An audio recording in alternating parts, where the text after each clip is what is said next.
कोपी आलु चाहिँ यस्तो भएको छ। अब यसलाई फेरि सिफ्ट गर्नुपर्छ यता। यो क्रेटको चाहिँ मर्दैछ हो यो आलु।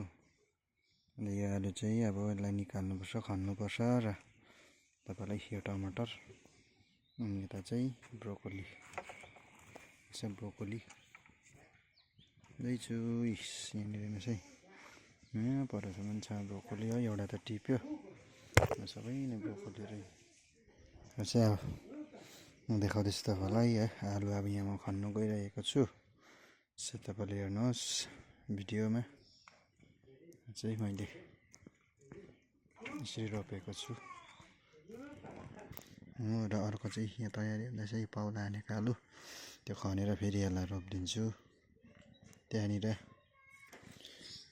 यहाँ चाहिँ भित्ताको साग चाहिँ यस्तो भएको छ सिधै यहाँनिर।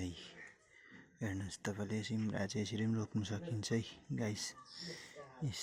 यो चाहिँ तपाईँको यो चाहिँ हाइड्रेन हो नि, अब यहाँ पानी आउँदैन हो, र चाहिँ यहाँ सिमरा हेर्नुहोस् त यसरी पनि रोप्न सकिन्छ है। मल लायो मुनिबाट माटो फिल गर्यो हो, चाहिँ हेर्नुहोस् त सिमरा यसरी पनि रोपेर खानु सकिन्छ है घरमा अर्ग्यानिक चाहिँ हो। यस्तो राम्रो भएको छ गाइस हो। र तपाईँहरूले अब भिडियो हेर्नुहोस् होइन। अब आलु खनेको र लास्टसम्म